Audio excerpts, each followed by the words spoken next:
And hello, YouTube, and welcome back to another episode of The Zone TV Movie Entertainment with me, your host Jonathan. Once again, bringing you my thoughts and review for the brand new Harrison Ford film, A Call of the Wild, starring Harrison Ford. Now, this movie tells the story of Buck, this average-sized dog that is a little bit more bigger than other normal dogs, and he has a cool life. He has a master that kind of likes him, but he does get himself into mischief, and the town knows him. He likes to cause trouble sometimes. He's a very active dog, and something happens to Buck where he gets himself into a situation where he ends up in the Arctic, and it's in the trailer, so there's not much of a spoiler unless you never saw the trailer. And spoiler alert. He ends up in the Arctic, and now he has to transition from being just a friendly dog from the neighborhood to being a dog that has to survive in the wild and pretty much endure certain things that a dog really shouldn't be doing. But since he's more extraordinary, you get to see incredible stuff from this dog that's like, wow, I don't think a dog will be able to do that. But obviously in this version, sure. Now, when I first heard about this story, I was like, okay, I didn't even know this was a book. So I apologize if you probably yelled at me that it was a book. So it was a book, and then apparently they decided to use a CG dog. Didn't know why they were gonna go CG. Some dogs, they can just use a real dog and have them do tricks or whatever. But then they decided that this dog has to be CG because certain emotions that the dog has to have comes up in this movie a lot, and it was very interesting in seeing that. And I appreciated it. Look, this movie is actually pretty damn good. I actually like this movie a lot. There are moments in here I do not like, but for instance, the dog CG.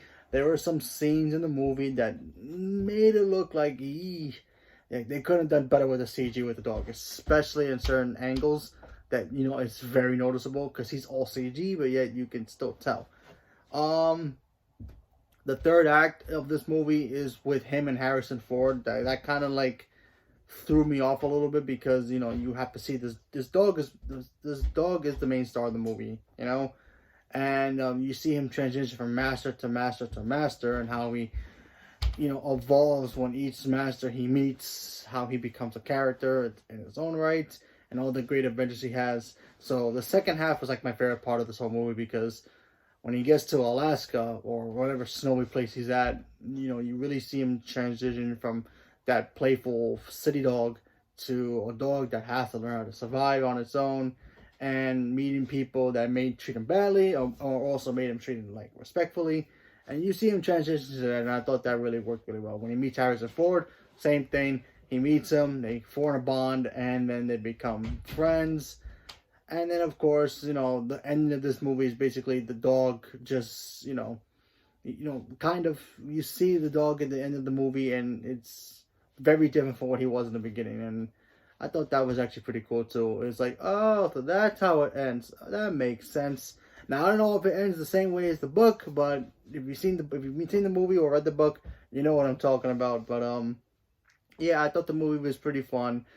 Second half, I think, is the best part of this movie, especially seeing all the funny moments he endures in this movie with certain characters and also other dogs as well. I thought that worked really well. I do wish Harrison Ford was in the movie a little bit more. He's in the movie. He's also narrating in the movie as well. But the dog sees him like twice in the movie before he actually starts bonding with him, and that's near the third act. So I thought, even though the third act was good, I still prefer the second act overall, because it stretched out to making like, okay, this dog is from the city, and now he has to transition from the city to the wild, and then you see that progress and gets better and better and better. And then when he gets to the third act, he's pretty much natural at it, and he's like, oh, okay, cool, that was fun.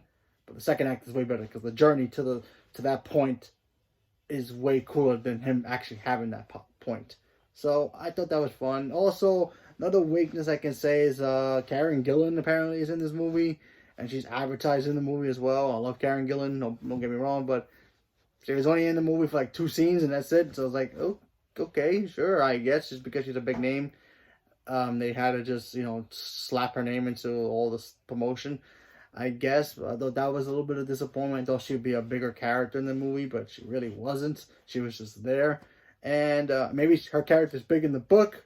You know, like I said, I never read the book, so I don't know. But in the movie, she was kind of wasted. So there's that. But overall, fun little movie. Families will love it. Everybody, you know, you guys will like the dog. You know, he's fun. You know, if you don't care about the whole CG thing, it won't bother you at all. But if you're like me and you worry about that kind of stuff, you might notice certain scenes with the dog is kind of like, they could have done better. So leave a comment below. Let me know what you guys thought about it, and stay tuned for more. Thank you very much. Have a good day.